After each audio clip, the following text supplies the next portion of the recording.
Hey guys, welcome to Star Wars Day. May the 4th be with you. Absolutely. And it goes right along with it. I'm going to paint an armadillo. I know, right?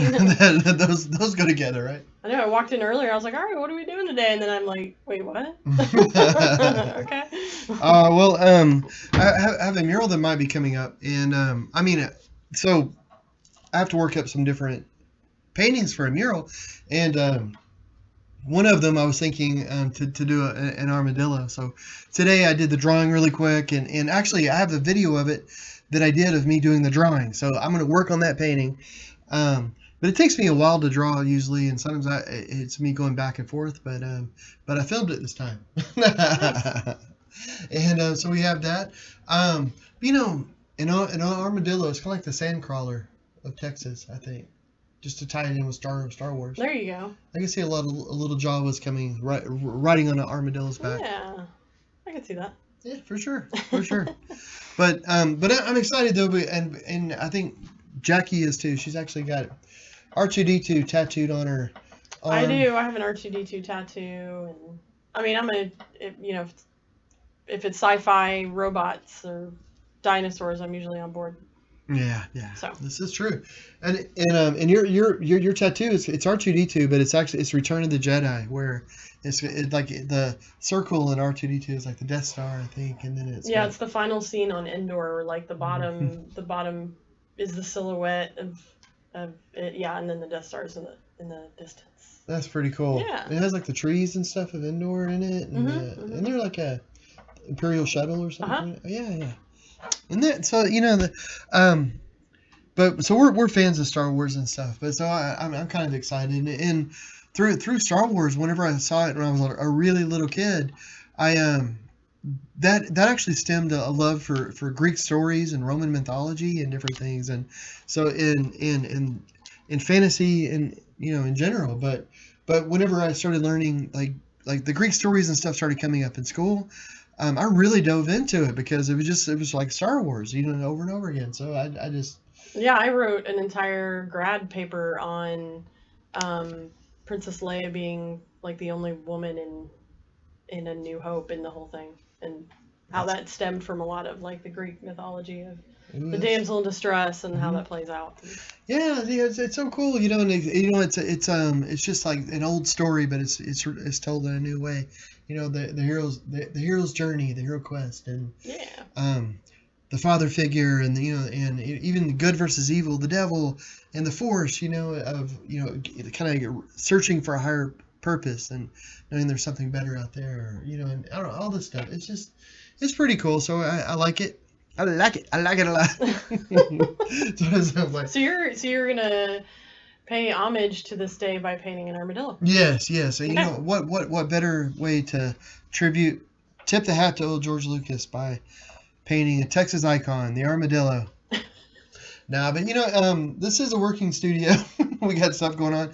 I was working on a couple different paintings this weekend, and I'm not working on them tonight because I you have some commissions that you're working on, but you don't tend to do those on live streams. So yeah. Every once in a while, I mess up and do that, but I try to do it because I want to get the paintings to a certain point before I reveal them, to the buyer and stuff. So so I'm working on that, but that was a lot of fun though. I got to tell you, we actually went out to the lake this weekend, and we're do like the staying in a residence, but shelter in place. Dang, we just need to do a montage. Ridiculous. Of me saying the wrong thing every week. Ridiculous. Anyway, we're doing that thing that you do now that we didn't used to do before now. But we did it. But we went to the lake though to do it. I did some painting. Yeah, you did an Instagram live. Tried to. That was fun. We never do Instagram live, and so you did an Instagram live and shared it over to Instagram TV. So if anybody is on that platform as well, you can check out what we were doing at the lake. Oh my goodness, guys! And if you ever feel bad about our production quality here, just watch the Instagram, and you feel like, oh my gosh, they've been treating us to palace living this whole time because. Yeah, the internet connection is pretty stodgy out there, but it's the country, so what are you gonna do? Yeah, it was out in the country, and it was just so it was dropping out all the time, and I have a feeling it was probably, pixelated like crazy and whatnot. But it was fun, and and a big part though was just to get out and give it a try. I did one in my studio today on Instagram actually. Oh, that's just right. Really quick, and I'm just learning how to do it. Like honestly, when I go live on Instagram, I'm half sure I'm not actually doing anything. You're just talking to yourself. Yeah. And I have a feeling that after a few minutes, I'm gonna go like, okay, that was nice, and then my phone's gonna say starting now, and then after I think I'm done. So good times. Oh, here, let me. Perhaps I should show what I'm going to be working on. Oh yeah, you can show the. Oh, I could. Fast. I could treat our friends to a short little film that I put together this afternoon. Oh, fancy. Yeah, the fanciest. So, imagine if you will, a giant creature. You're gonna make this thing look cute, right? Because armadillos are not cute. No, they're not cute. But this one is gonna be full of color. And here's the idea. This is very small, but the mural that this would be on, it would be in a park area. So it'd be like you're walking down the trails in a park, and then suddenly. I'm just thinking about the cute thing. I do need to make it cute because suddenly you've got a 12-foot armadillo peeking around the corner. I mean, yeah, there is nothing. You don't want to go up and, squeeze that or pet it. Yeah. No. Yeah. This is going to be very colorful. Okay, cool. And I'm not sure what I'm going to do with the background. And I thought, this was actually a good one to do today because I could ask you guys like what do you think? Because I have some ideas for the background, and I'll talk about that later. And maybe you guys have an idea about which one of those ideas is better, or maybe I'll have a completely different idea. But we have a couple of people joining us. Michael McCullough joined us and said a Yoda cameo. Hey, Michael. Oh yeah, I want to knock you over, Yoda. Oh, look, I've had this Yoda since I was little, and his hair he needs his hair done as bad as I do right now. I mean, he's older. He's older. He's some exceptions. He's actually a puppet. He's like one of the original like puppet thing. Yeah. But all that he can do is tip his head a little bit and then move his cane a tiny bit. So it's kind of like the movie.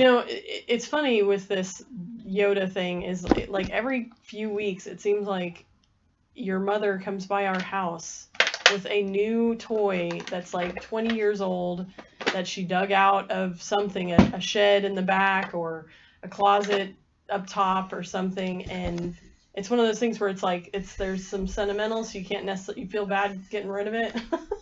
So, I mean, like that one time. Oh no, she. Well, that yeah, I mean the Star Wars stuff, yeah, but like there was that monkey, that weird creepy monkey, weird. And I came home one day. We joked about. That wasn't mine though. That was Jack's. Oh well, I came home one day and joked about I didn't want that thing in my house. And I came home and it was here just sitting on like one of the benches, like she had come over for coffee with John and just left it. Like yeah, she did that on purpose. And so when I went over to pick up Jack one day, I snuck it over there and stuck it out for her to freak her out. That's funny. But yeah, we seem to accumulate these old toys. Yeah, but I should have got it out, but I have the original Millennium Falcon toy. Yeah, we still have that. Yeah, that's awesome. That's pretty cool. Well, Christy Hawkins has joined us. Says good evening, John and Jackie. Well, good evening. And then Michael said some people hug armadillos. That's. Aww. I don't even know what are they like. I mean, I know they're hard shells, but do they have like little hairs? Yeah, they're furry. Even on the top? No, their shell isn't, but like they're furry underneath. They're like think of a, I don't know, beaver or something, except without a flat, but with a shell or something, and a hat, And a hat. A little helmet. I don't know, babe. Think if beaver declared war. I don't know if we're gonna be able to sell this concept of a beaver with a shell and hat. They can be cute though. No, well, that's cool. And he says, Michael says, I miss the old toys. And then Randy Ray has joined us and says hi, and Barbara Brands has joined us as well. Hey guys, thanks so much. And Barbara Brands is asking, where are all the comments? It's weird. I want to say they're it's weird how we share this, because like we start the live on the art page, and then I do a watch party from the art page that shoots it over to John's personal page. So the comments are always, there's a set on the watch party, and then there's a set on the original live stream. So I have both in front of me, and that's why it's weird. It's crazy. But I try to read everything so nobody misses a beat. Yeah, and I could put the comments on the screen. They're so tiny there. It's weird. But and then Brian joined us and says they have wiry, coarse hair. Hey, Brian. Which doesn't sound cuddly at all. No, but it's going to be cute. It's going to be cute. And then Christy said they have 20 different kinds of them. Wow. 20 different kinds of armadillos? That's awesome. That's interesting. Huh. I didn't know that. Crazy. That's cool. I knew that there was different kinds. Now I didn't know there I was 20. feel the need to look this up. Yeah. Tell you what. Well, you want to show the fast? Should I show the little video? Yeah. All right. Well, so guys,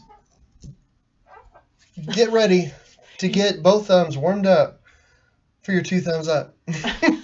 No. But this afternoon, while I was doing this drawing, I tried to turn the camera on, just so you guys could kind of see the drawing. So I'll show that right now. It's only like 20 seconds, but there is music. Oh, I just hit the microphone.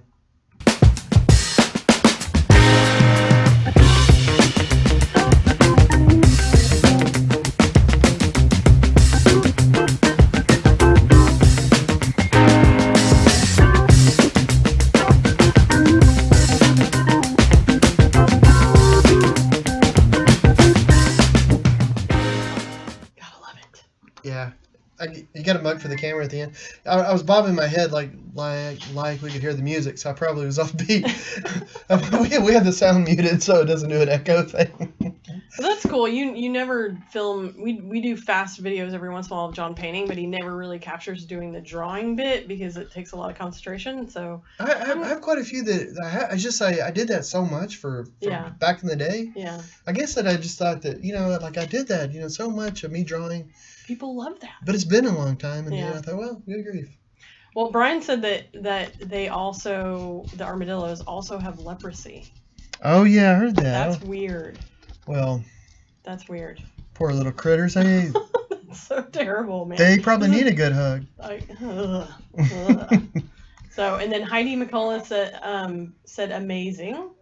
Oh, well, thank you guys. This is gonna be a fun painting to work on, and oh, is Eagle down there? Yes. Oh, here, Eagle Cam. We love our Eagle. It is a lazy day in the studio. Yeah, it's funny with the dogs too, because they hadn't been out of the house in a while. Like oh yeah. Eagle, of course, she's a working guide dog, and she's just going everywhere. And we delivered a painting the other day, and it was the first time that Eagle or me had been out of the house in forever. And she just rode in the back. She didn't actually get out or anything. And, and we did the whole social distancing thing when we were dropping it off and all that fun stuff. But she was just happy to get out of the house. And then we went to the lake this weekend with all the dogs, even Crazy Chip and Echo. And Echo's so old. She's my retired guide dog, and she's so old, but she seemed to enjoy it. Yeah. I think they all liked getting out of the house, and she's so heavy. Oh my gosh! I was like, I was trying to lift her out because of her arthritis and all. She can't jump or anything, so I have to carry her. Yeah, I mean she's almost like barely walking properly, and man, I was really concerned about your back because, she's like a good 96 pounds easy. Yeah, it felt more like 250. Whenever I was lifting her. Well, and it was all awkward because you're grabbing her sideways from like the Jeep and trying not to, because she's like, what is he doing? And then she starts freaking out, and it's a thing. And she's good. She's it's just you're right. Like you're in an awkward position because I don't want to twist her or tweak her or make her hurt any more than she already does, and so that's but hey, let me tell you real quick what I'm doing on this painting. So. Right now, I'm just putting in some pink. So, as you saw from that short little video, or what I call my piece de resistance. Yeah. So I put in the black lines, and the black lines. I wish the mic could pick it up. I don't know if you can hear it. Maybe if I stop talking for a second. Well, maybe, I don't know. It's really sticky. Like I'm pushing my hand against the paint, and it's making a sticky sound. And look, and now I'm doing it over on the canvas. So I don't know if you can hear the difference, but the stuff that I draw with is kind of sticky, and it's paint, but it leaves this sort of almost rubbery kind of feeling. So I'm using that. I've got all these lines down, and this is going to change quite a bit. But right now I'm just putting in some light undercut color. Over here I'm probably going to make kind of a dark olive green maybe to block that in. Yeah. Just so it's darker. Then I might go in with some lighter colors and whatnot later. But I want this to be a lot darker down here.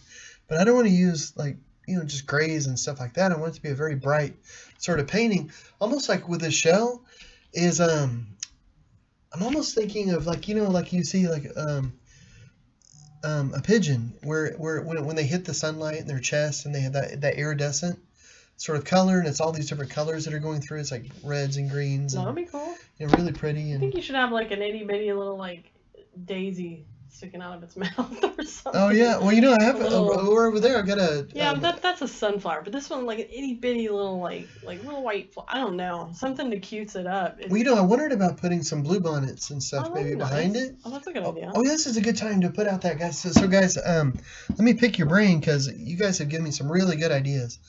So on the background, I thought about making it like swoops of color, like green, but it's all sort of abstract, but it's color, and that way, in the mural. So imagine this is going to be like how tall is there? I mean, 14 feet is usually is the average. So imagine this being about 14 feet from here. So like if you're a typical person height, you would probably be about this high on the thing, and then one big armadillo. Yeah, and it's narrow. So it would go from the nose, but then it's going to be like it would be like lopped off somewhere in here. Which is why I only did part of it, because for the space that it's going to be in the park, it would be I wanted it up close and personal. So and the big reason is because I want to be able to get the face, and be able to get a good part of the shell for the color. So there's not going to be a whole lot of background, just around the face here and around here is going to be where all maybe like right here, up here, there, and down here.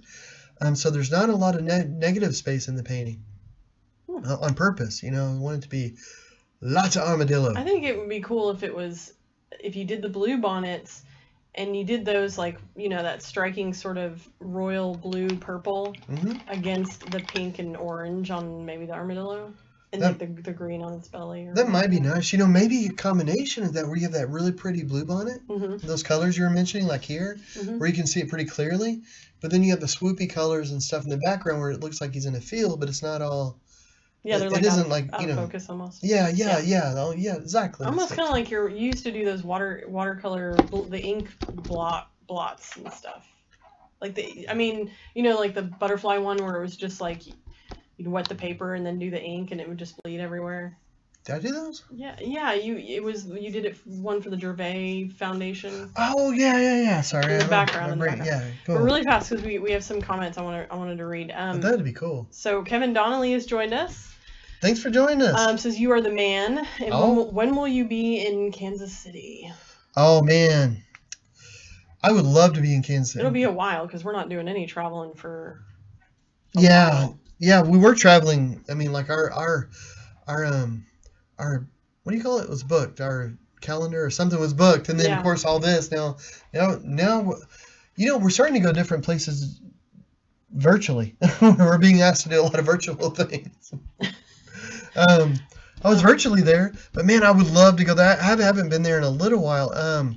And it always makes me hungry every time I think about it. That was like one of the last trips we took was actually there because we did the Alpha Point. Yeah, that's right. And exactly. And oh my goodness, that was fun. The people are so friendly and the food is so good. Oh my gosh, the food was great. So Ron Captain has joined us and says, "Hey guys." Hey Ron. Thanks for joining us. Yeah, and Vera Lane has joined us and says, "Hi from France. What animal is this?" Apparently they don't have little sand Star Wars creatures, whatever you call it, in France, but it is an armadillo. It's an armadillo, and they're cute, and they're I think they're kind of cute. I like them. It's sort of like if you're walking out in the woods, you know. So like in the state that we live in Texas, and it's not only in this state, but if you go out a bit, you know, there's a good chance you're going to run into an armadillo if you're out and about. Yeah. And if you hear something rustling in the brush, yeah, and one of these little things pop out, they're about this big, and they have this hard shell, and they're it's a mammal, and they kind of scurry around. And they're just looking at the ground, like they don't mess with you. They'll go right by you. It's not. Yeah, They're kind of cute. I always feel like I just walked into a Winnie the Pooh cartoon. Really? A little bit. Well, yeah, I guess their little noses and everything. They look. I don't know. I don't know. It's one of those things where like it's like for me it's like possums. It's like. Well, I was gonna say, let's do a contest. Which is cuter, an armadillo or a possum? Well, an adult possum is not cute. Is scary, especially if they show any bit of their mouth or teeth and you see their tail. But a baby possum is super cute. You know, a baby armadillo is cute. Well, I don't doubt it. I mean, usually any baby animal can get away with it, but yeah, I don't know. We'll have to see. I have complete confidence in you cuting it up. It's gonna be so cute. And it's gonna have pizzazz. Yeah, and sparkle. So Wheels has joined us, and he said on there that he had some issues commenting, but he's figuring out anyway. Looking great, you two. Thank you so much, Wheels. Yeah, and with the comments, because we're it's being streamed on my art page, but then we're sharing it as a watch party on my personal page. So I'm reading, and then it'll be put on the YouTube. Yeah, so it's all yeah. And let's see, what else do we have? So I'm sorry. So I was going to say, so with the comments, sometimes we get lost a little bit. Yeah. Barbara Brands shared a link to a video about armadillos from the Cincinnati Zoo. So cool. For anybody that's curious, you can click on that link and it'll probably give you some interesting information. Let's see. And then Colleen Connor Reagan has said hi and joined us. And let's see, what else? Kevin says, stay safe and continue your amazing works. Oh, thank you. Gina has joined us again and says they are so stinking cute. So she agrees the armadillos are cute. All right, Gina. Cool. I hope I'm in the minority here. I hope I am. Thank you. I think you are. I might be. I didn't know anybody didn't think they weren't really kind of. I guess. I mean, like the real animal, like, you know, I mean, kind of like, I don't know. I mean, there's kind of like a bear can be cute. Like, you know, you think about like a teddy bear and all that. They're cute, but then if you had a real bear, it'd be like, whoa. Well, and Vera said, oh, really? I will look for him in France for armadillos. That's funny. If you find one, definitely send us a picture. Yeah, I'm curious about that. And then Ron Captain said, a tactical opossum. That's cute. I like it. That's funny. And Barbara Brand said, I came across a mama and her bunch of babies once. There were a lot of babies, and they were all snuffling around in the grass and flowers in an abandoned house. That's cute. No. Very cute. And Yolanda Christina has joined us, and she's writing in Spanish or Portuguese. I'm trying to see the translation, but let me figure that out. Until then, Christy Hawkins said, I apologize, I missed if you mentioned this already, but what is the inspiration behind choosing an armadillo? Oh, cool. I'm curious about this as well. I mean, I kind of know, but go on. Well, I'm pardon me, I was gonna kind of cough right there. So there's this mural project that's going up in Dallas, and it's in a park, and so I've been coming up with different ideas to be able to put in the park, and I was thinking it would be nice to do something that's sort of Texas based in a way, and I was thinking about different Texas animals, about different wolves and birds and different things, and then this afternoon I thought about an armadillo, and I thought, you know, it'd be interesting to try. So because this painting, whenever it's in a mural form, is going to be about 14 feet tall, from the tip of its ear down to the very bottom. So, and as you're walking along these trails, there's these concrete supports, and stuff. So every once in a while, there's going to be paintings on them. I think there's going to be like 30 paintings in total or something out there. Yeah. And so as you're walking along, suddenly you'll see a 14-foot armadillo next to you. So I'm trying to make it not menacing, but lots of bright colors, really happy.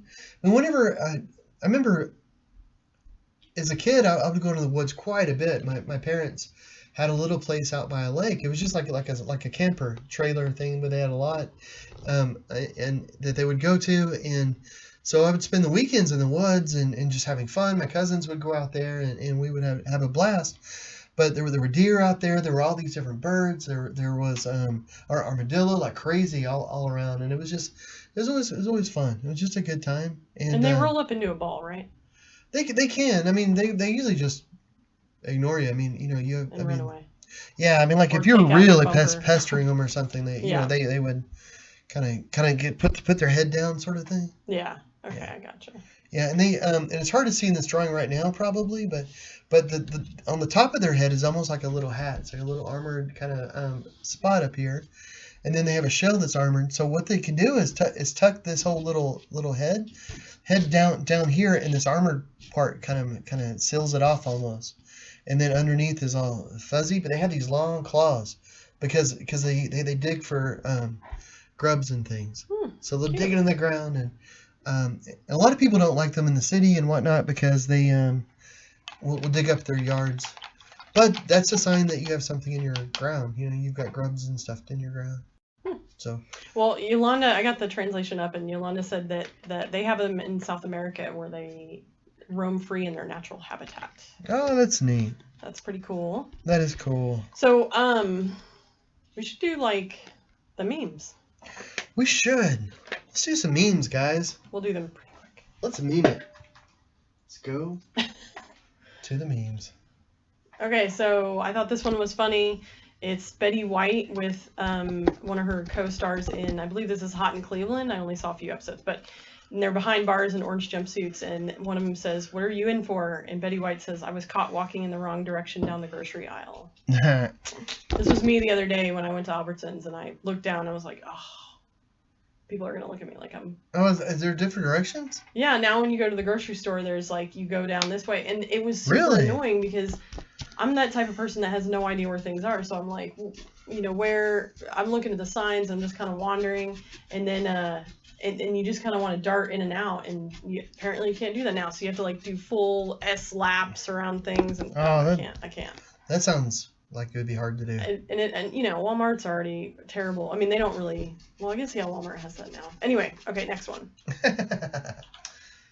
Okay, so this one was in homage to Star Wars. It's the image at the top is Darth Vader choking one of his peons, and it says normal work procedures, and then the middle image is him just looking at the guy in the same room choking him with the force, and it says with social distancing, and then there's the last scene where it's him over a screen choking the guy, and it says work from home.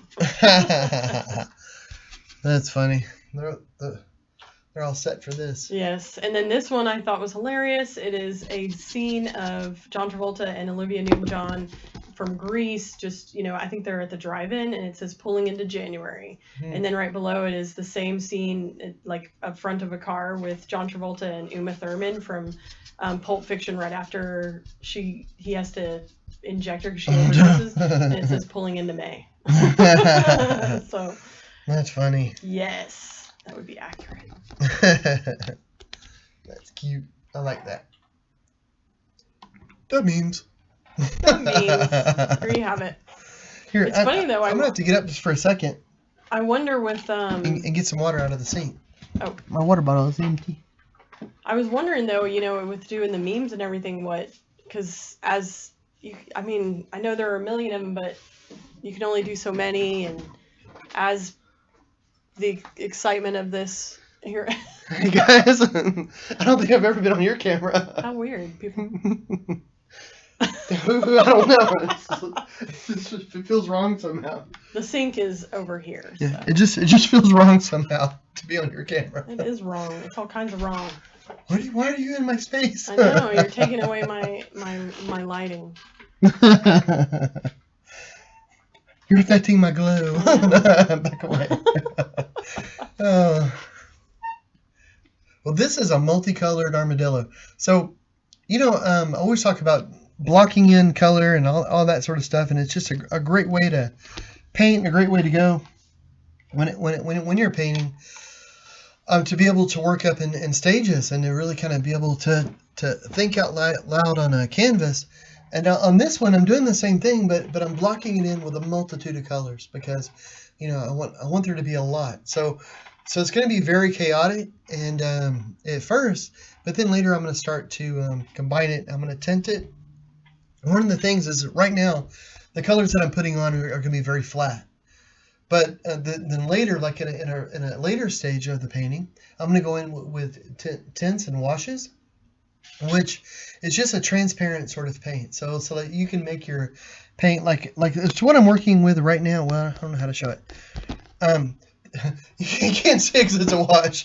So the paint on this is very thin, but it's a very thin paint, and it actually has a thinner put into it. What color are you working with? This right here is a turquoise. It has a thinner put into it, but I'm actually diluting it even further with water. And you have to be careful with water because with acrylic paint, the way acrylic paints work is that they chain together. So if you get too much water in it, it'll make it where the chains can't connect, and then you get a crackling sort of effect. Weird. Yeah. So, but with this though, I just wanted to dilute it enough for a wash, but then once I get all of it kind of blocked in, the colored in, and then I can go in and I can change the colors. I can make them lighter, brighter here, there, change things. But then I can go in with tinting, and I can make some areas darker, some areas lighter, and that'll change it from being sort of a 2D sort of a feeling on a painting to more of a 3D painting. So like if you were painting with your watercolors or acrylics or oils, and you had all the beautiful color and it was all there, but you just thought it looked kind of flat, looked kind of 2D. An easy way to be able to fix that is just go in with washes and tints and to be able to color them. And it's just semi-transparent paint so that you're putting it on there, but you can still see what's underneath it. But it's just changing, the tone of it. Anyway, very nice. That's what's going on over in this corner. How are things over in your neck of the woods? Well, Gina says that possums. Speaking of possums. They may be scary as adults, but here in Illinois, they are our only marsupial. We must protect them. Yeah. So possums are cute. I mean, I as long as they're not, I guess, hissing and showing their teeth. But yeah, I don't. Possums don't really bother me at all. Well, they're so slow. Yeah, they're slow and they're not very smart at all. Yeah. Like they're like. I want to say like there's an intelligence test for animals, and possums are really ranked low. Like they're not that bright. Like if they make a mistake, they'll keep making the mistake over and over and over again. Yeah. But that's okay.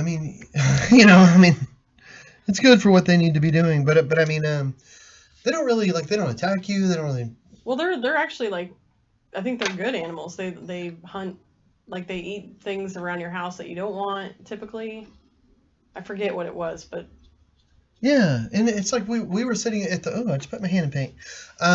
Whenever we were at the lake this weekend, there was some possums that were actually going right by it. Like I think it went underneath your chair and Mom's chair. It went under your mom's and my mom's went chair. into the house. But nobody really cared. And, Dad's like, oh, that's possum. And people were like, oh, cool. Because. They're going to stay away from you. Yeah, you get kind of used to them, I guess, living around here. But Mindy has joined us and says, hey, my son watching with me says you are amazing, John. Oh, thank you, Mindy. Thanks for joining. Thank you, Mindy's son. You guys are awesome to be tuning in. So right now I'm putting pink on his head. I'm not really liking it. I like the idea in my head. But now I'm putting it on there.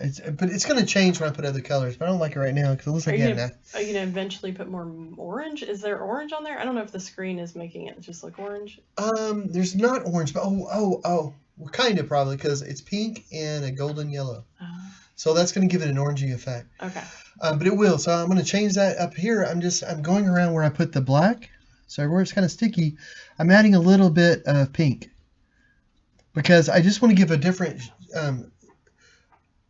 color there because I want it to give a little bit of depth and a little bit of a difference. So I'm putting the pink everywhere there's black, so that whenever it dries and I put the next like sort of transparent color on it, it'll add more depth to it. Like it'll make it a little darker there, a little bit darker. So when you start looking at it, the scales and stuff look like they're maybe sticking up just a little bit. Oh, okay, yeah, cool. At least that's the idea. Yeah, that'll be well, we'll find out if it works together. Cool. Have you thought any more about the third mock-up you might do for this project? You know what I want to do is a longhorn with paint dripping off the horns. Yeah. But that won't work for this because it's for these murals. It's almost like the other ones I'm working on for that other place where they're all like tall, skinny murals. And yeah. So I don't know. I'm not sure. Well, Christy says, that's so cool. Thank you for answering that. I love armadillos and found an ancient giant armadillo skull fossil, a portion of the scute fossil. I guess I don't even know what that word is. That's interesting. It's a portion of the armor plate. And I think it was a river in Florida. These armadillos were very large, around 600 pounds. Wow. Awesome. I don't know how that could be cute. I don't know if a 600-pound one would be cute. Gosh. And also possums eat ticks, help control tick population to prevent Lyme disease. As Lyme sufferer myself, I love them. That's right. I knew that there was something. It was ticks that's why possums are so great. Man, 600 pounds. 600 pounds. That's out of control. Gosh. I'm gonna Google that because that just sounds. I want to see crazy. An artist rendition of a 600-pound armadillo. Yeah, hear me say it. Is this the right one? Yes, I think so. All right. So I'm gonna add some green, like a darker green over here. It's not gonna look good right now. So everybody brace yourselves. It's gonna look bad, but it's gonna be okay. We'll get through this together. So you're gonna add it and then you're gonna put something on top of it? Is that the deal? Later, yeah. Like a blue. Yeah, I mean, well, yeah. So there's gonna be some purples added into. So I'm not gonna block all this in yet because I need some of this really wet paint to dry. So because I want the white canvas to be underneath it. So the other transparent colors I have in there, they won't blend together, and it'll keep the colors pure. So it won't take long. I'll be able to do it here in a minute. But with all this really thin, transparent sort of washes that I'm blocking in, if I don't let them dry, then they're just going to muddy up. Yeah. So I want to put a nice light purple in, but I need to let these fully dry so that it doesn't just wick into the others and cause a problem. Well, very cool. Well, Brandon Jones has joined us. Hey, and he says incredible. That's awesome. Brandon was Jack's art teacher back in the day. So man, that's good. That's good. Awesome to hear from him. Yes. I hope you're doing well, and yeah, it's crazy to think all the kids are out of school. Crazy. Yeah, man. I can't imagine. I mean, he knows this. We homeschool, so to us it's not that crazy, but I can't. I mean, all the parents out there, I feel you. Yeah, and Brandon, he taught like the one class that Jack really liked. The only class. Well, that and lunch. Yeah. And recess. All the favorites. Well, Tanya Locke has joined us and says hello to you both. Total greatness. Oh, well, thank you. Well, we should go over to the. Oh, you want to talk some? You want to talk some Star Wars? Well, I'll talk some Star Wars. We said we were going to talk Star Wars, so I feel like we should. But this will be brief because we were just. It's May the 4th, so. Yeah, it's May the 4th. Yeah, I was wanted to mention it. Yeah. And I like, and honestly, like when it comes to Star Wars, I know it's just, it's just a film, it's just books, it's just all these. Just. Well, I mean, some people have never seen it. Some people hate it. Some people love it. But one of the things I've always enjoyed about it though is that it just opens up so many different ideas, about different things. And unlike Star Trek, which is science fiction, that Star Wars is fantasy. It's like space wizards and all this sort of stuff. It's just to me, like, it's lighthearted fun, but it opens up a lot of neat ideas.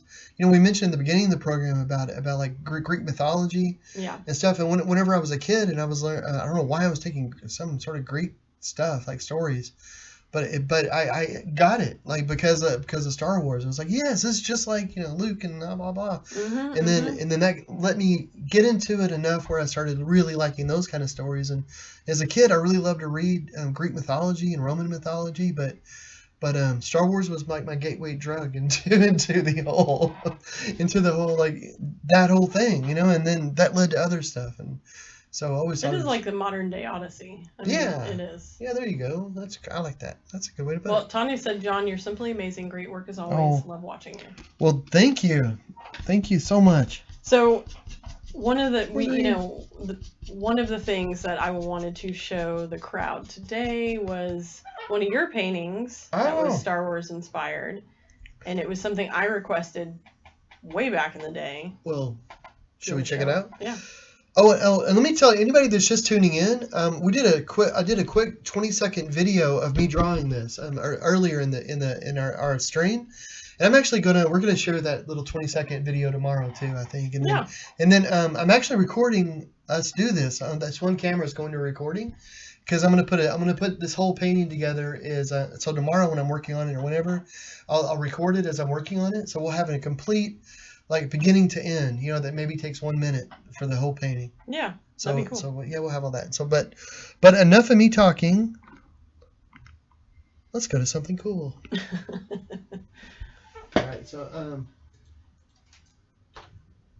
All right. So this is a painting John did. You did this probably 2009? I have no idea. Maybe. So it was right when you started. It was right around when you started messing with watercolors. Oh, okay. So I'm a big R2D2 fan, obviously with the tattoo and all that. This I requested way back in the day that John paint me an R2D2 with wings, because he was kind of the savior of the whole story. I mean, if you watch Star Wars, he literally saves the day every time. So without R2D2, the whole thing wouldn't exist. And he's like the storyteller. It's like he's always there with the story, and he's the only one that never has their mind wiped or anything. The only droid did. So John did this for me for, I think it was like Valentine's Day in, I don't know, like 10, 12 years ago, ages ago.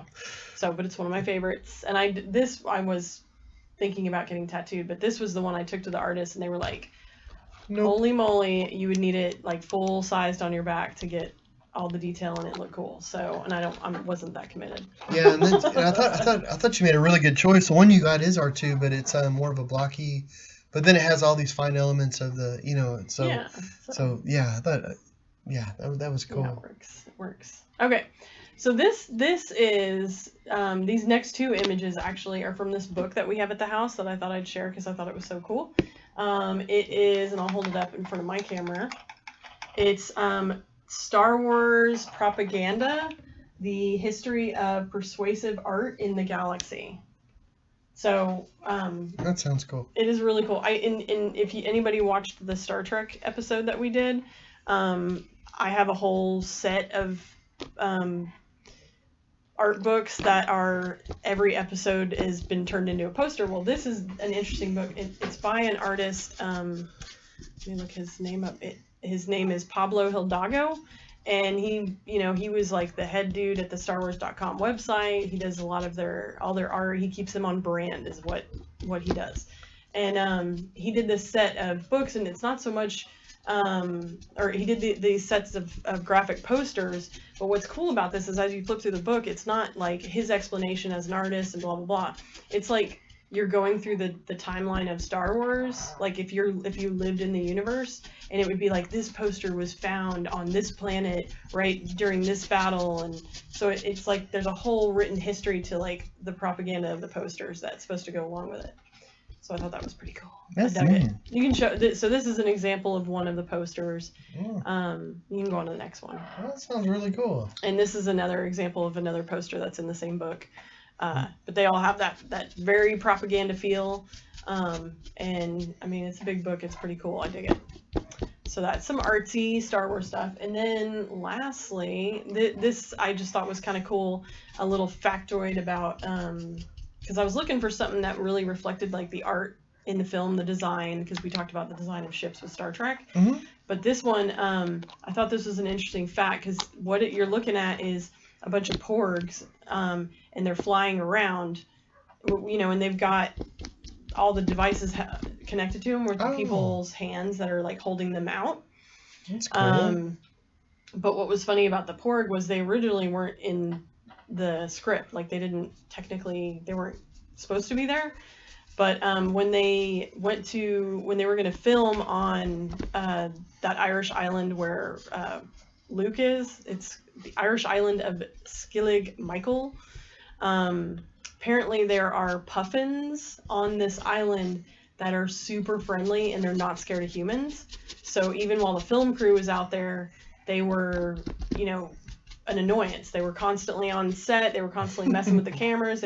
So in order to kind of keep them, like cover them in ways and keep them incorporated in the film, they created this porg character that could kind of be superimposed. Oh, really? Yeah. So that's funny. Yeah. So it was well, that's cool. I didn't know that. And on the file when I put it in the thing, I saw it said porg, and but I didn't know what it was going to be about. Yeah, I thought it was just going to be about how they're cute or something. Well, they are cute. They're very cute. That's cool, man. Star Wars puffins. Star Wars puffins. So anyway, that was all I pretty much had. I don't know. That's awesome, baby. Well, fascinating. Dun dun dun. Armadillo.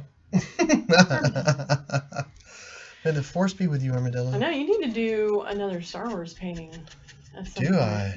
Yeah, maybe a Chewie one. Chewbacca was inspired by George Lucas's dog. Yes. I didn't know that until I was reading up on some of the factoids. Oh yeah. Well, Barbara Brand said, "And you're still crazy after all these years." I am. And then Christy Harkins says, "Oh, that's awesome! How sweet." Oh, that's cool. Pretty cool. Yeah, man. That is awesome. Yeah, it's. I don't know, anything that can stimulate your mind and get you to thinking. Star Wars and science fiction is probably my dirty little thing, like. Well, it's funny with Star Wars because every time it's like tradition in our house. Every time we get a new TV or a new like projector or something crazy, or sound system, it's like we got to the first movie is Star Wars every time. Yeah, and especially like with the sound, like I want to hear that, it's all dun dun dun dun, dun, it's just like, oh yes, coming out of a different set of speakers. It just seems new and real for the first time again. It's like, I'm a kid. Well, Barbara Brown said he's brown. Oh, this little guy? I assume that's what. Which I think is he coming across as brown? It might be coming across. I mean, it is a lot of colors going on, mixing in the eye, but it is also slightly darker on the screen than in real life. Yeah, that's true too. And I have the light that I have behind me is a little yellowish, so it may be making it look a little, but that's okay. This is the blocking in of the color. So if he gets a little brown, if he gets a little brown, that's okay. It's going to change quite a bit. So how long do you think this one will take you to finish? I don't know. Probably like another day of working on it. Yeah. But also working on other things, and it's so I'm not sure when I'm going to finish this. And one of the things, like I know in the studio right now, I know I've got 1, 2, 3, 4, at least 4 other paintings going. You do, and they're like on the verge of being done. Yeah, like in there, because there's so I'm not sure. This one though, I'm gonna save and I'm gonna use for live stream. Oh, I'm gonna videotape. I'm gonna record me painting it during the whole time. So I'm not sure when I'm gonna be able to finish this one, but soon. I mean, it's not gonna be a long time or anything. I'm not sure if it'll be Thursday though. Well, Barbara Brands corrected me and said no, Chewie. She was talking about Chewie. So, yes, Chewbacca good. Very brown. I was really. I was like, oh my goodness, I really screwed up here. Just fake it till you make it, John. Just keep it like, well, colors, AI, just color, and I can fix it. No, but That's good to hear that it wasn't coming across as too brown or anything on it, because yeah, you should paint a Chewy, and then not necessarily make him brown, make him like a bunch of different colors that kind of suggest it. Yeah. Paint me a Chewy. You know what I want is a robot. I want a robot. I want a robot too. With all this time on our hands being stuck at home, you'd think we would already built one. I know. I keep telling our son Jack. I was like, hey, you got time on your hands? Go figure out how to make a robot. Daddy wants a robot. Tanya Locke said, I would love for you to do a small one of my Frenchie that passed. Aww. It would be great to have on my wall. That would be cute on doing Frenchie painting. I don't know if you've ever painted that yet, have you? Is it the Frenchie? Is it a French bulldog? The I would Frenchie? assume, but she can tell us otherwise. Oh, they are super cute. I don't know. I've done pugs. I've done a lot of pugs and boxers and English bulldogs. Yeah, you did the English bulldog. That's right. American bulldogs, Staffordshire terriers. I don't know if I've ever done a French bulldog. What were Zimmy and Zoe? Oh, those were Boston Terriers, weren't they? Yeah. But they looked a lot like French bulldogs because their ears were the way their ears were. Their eyes were all buggy. Yeah. I love that. My parents had a Boston Terrier when I was growing up, and we had a boxer, and the boxer was named Duke, and he was the sweetest dog. He was in the Boston Terrier, it was a black and white Boston Terrier, like the norm, but his name was Igor, but we called him Igor, really, because after a young Dr. Frankenstein. Yeah. I'm Frederick Frankenstein. Not Frederick? Whatever. Tanya says yes, you are right. Oh, good. And, but it was ironic though with Igor because he ended up losing his eye. Are you serious? Yeah. It was a Boston Terrier my mom was telling you about last weekend. Lose his eye? Well, he ended up getting like an ulcer in one. Oh, that's right. And then like years later, something happened and he ended up losing his eyesight in the other one. Oh. But he had a great sense of smell. It didn't seem to. It didn't seem to bug him at all. Tanya said I had a Boston Terrier, black and white before my Frenchie. Oh my goodness, those are sweet dogs. They're I mean, and they definitely have a personality. Like you, and they will inflict that personality all over you. Though I know, like Igor or Igor, depending on the day. He did not want to be walked on a leash, and like our dogs and stuff. Like they were like. We'd train them, and they would walk perfectly at your side, with or without a leash. And then Igor's like, nope, I'm not going to do it.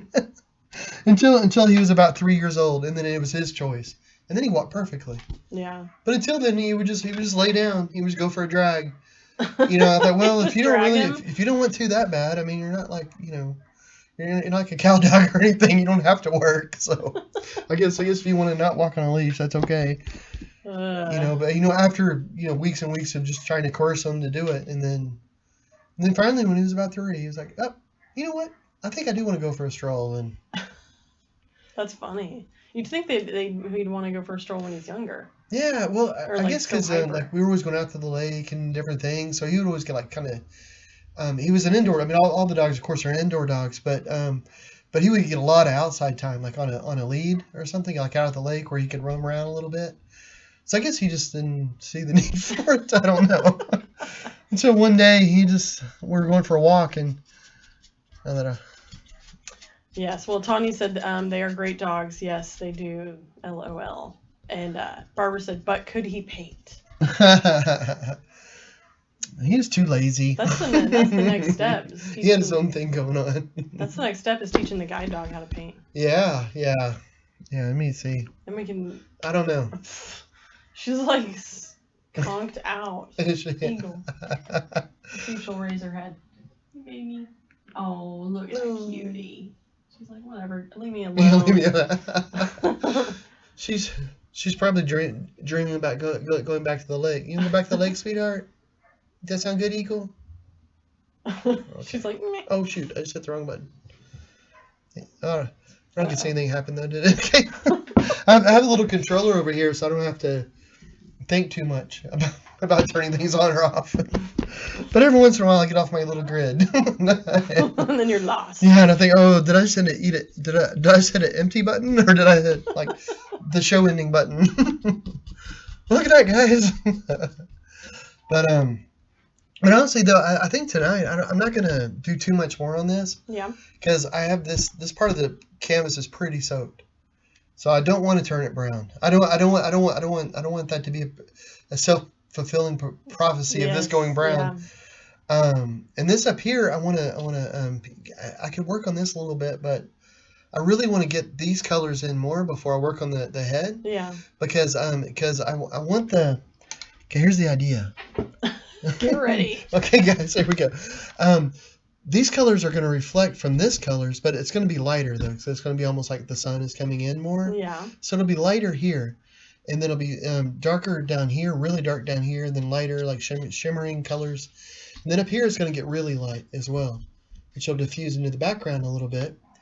We might end up putting, well, I say we because we're talking about it on the stream. And did anybody ever like weigh in on what they thought would be good for the background? No, nobody did. Maybe I think that idea of the blue bonnet though is a good idea. I think that's And then maybe have like diffuse sort of blue bonnets and stuff in the background. So maybe one, so you know what all the colors is. That's something I try to do with my painting a lot too. Is give you enough lines, enough color, enough shape, so somebody knows what something is, but then leave it loose enough so that it's a little more abstract. So, it gives a little more freedom for your brain to fill in the gaps. Because I think that's part of the fun. Really. I mean, whenever you make a painting, you're telling a story, but the story is really being told in the other person's head. So it's really their story. Right. So to be able to give enough lines to be able to give the idea of a story and the emotions, the feelings, using the color, for the person to paint their own picture in a way, and so now all these lines, it's a painting of a armadillo, but in a lot of the paintings I do of people, especially up close on faces and stuff, if you were just to look at one aspect of it, like their nose, maybe you were just looking at those lines, you might not think that's a nose. Like if you were just look at those lines and not in conjunction with the rest of the face, you'd be like, oh yeah, that's a weird abstract squiggle. Yeah. But then you put the eye and all that, and you go like, oh, well, obviously it's a nose. Yeah. That's hard to do sometimes. It is very hard to do. It's very hard to do. Was I just trying to toot my own horn? I think I was. It's tooted, all right. Yeah. Barbara said bluebonnets would be perfect for Texas. Yes. And it is the Trinity River mural mock-up, so we'll see. This is true. They may. This is true. For Thursday should be an interesting show. Oh, yes, I keep forgetting. I'm thinking like I should mention that right away. Thursday should be an interesting show because John's going to go a little bit, he's going to do a deep dive into how he paints, and we're going to use some of the time to show kind of what we do in the workshops. And I guess, going to paint blindfolded. Yeah. That sounds good. Yeah. That sounds good to me. Yeah. So everybody will get kind of a glimpse as to, and we'll show all the materials because a lot of people ask us all the time, how do you conduct the workshops? How do you do the blindfold painting and all that fun stuff? So we're going to throw it into a video and you can watch me make a fool of myself and paint blindfolded. And I'm down. Yeah. So. But one of the things I wanted to do about that is that we get so many emails. I mean, so many emails, so many messages from people who have visual impairments, and also from teachers who have students that have visual impairments or other disabilities, lots and lots of other disabilities. But a lot of people are wondering how to adapt and how that works. Or so I want to go into like a really deep dive, just this way Jackie was saying, but about how I started and the materials I used then and what I use now and how things have changed. But I want to encourage people to really share it to anybody that you think might benefit. Most people who lose their eyesight are older. And a lot of times the information just isn't out there. And if a person gets a prognosis, if the doctor tells them that they might be losing their eyesight, or they find out they have a condition, or they know that somebody in the family has it, and that there's good possibility that they're going to have problems later, just knowing that your life isn't over, that there's things you can do, that you can even paint if you want to, and these techniques that I use, they help orient you. That's why I'm able to paint the way I paint, but also like it helps navigation, being able to get around, do all kinds of stuff. So anyway, we'll go into that, but I just want to encourage, please share that, because we do tons and tons of free workshops. We do tons of things going around in places, but the one thing we can't do is spread the word. Yeah. So well, we try to. I guess we can spread the word. I mean, well, it always helps. We're trying. That's what I'm trying to do right now. But I lost my mind. It helps if everybody's in the same, What she said. Anyway, and so yeah, if we'll say this again Thursday, but if there's anybody that has a visual impairment that or even like special ed teachers out there that are looking for new techniques with their classroom and stuff like that, definitely share this, and we'll kind of remind everybody about it. Time around, but we need to start doing that tomorrow, like all the socials. So let's do that. And the socials, because I know there's already one school for the blind that is sending it out to all their people, because they have an art curriculum. So hopefully we'll have some students tuning in from there. If not, it's going to be shared in their classroom. So there's one school on board already, and I know this will be shared in other schools and other places, but my hope though is we'll get enough people live so that if anybody has questions, they can ask live and get an answer right away. Yeah, well, so Tanya said that's awesome, and I'm sure you will do a great job. Oh, me. I'm gonna do a great job painting. I'm sure she will too. And then Barbara said I will share it on my treehouse. Thank you. Appreciate that. Thank you so much. Oh, and then Christy Harkins said, no, wait, what time is that? I'd love to see that. Very cool. I'll have to set an alarm so I don't forget. Thank you so much. It'll be at 8 p.m. Central Standard Time on Thursday. Yes. And then she said, I bet it could benefit people who struggle without impairments too. Just let go of some of the control that can hold one back, become freer and looser. If that makes sense. Yes. That's a great point. That makes complete sense. And that was something I was trying to say on Instagram too today, that the way that I paint there, I mean, if a visually impaired person can paint using these techniques, anybody can. Anybody can make art. Anybody can do these things. And it's just, Yeah, and that's very true what Christy said is because I know when I do it, because I am sighted and I can draw relatively okay and paint a little bit. So I know for me, not being able to see in painting it's an exercise in patience, and then just like absolute letting control, and then it's about the process. It's not about the end result until you get really good at it, and then I guess you can worry about what it looks like in the end. But yeah, and painting is a verb. It's about the act of doing it. There you go. So painting. It's not about how it turns out. At least that's what I tell myself. Well, I guess we got to call. It's been over an hour, darling, and yeah. Well, thanks for joining, everybody. Be sure like, share, subscribe, all that fun stuff, and tune in Thursday. We'll be back. Thank you guys so much, and may the force be with you. Oh yeah. Bye, guys.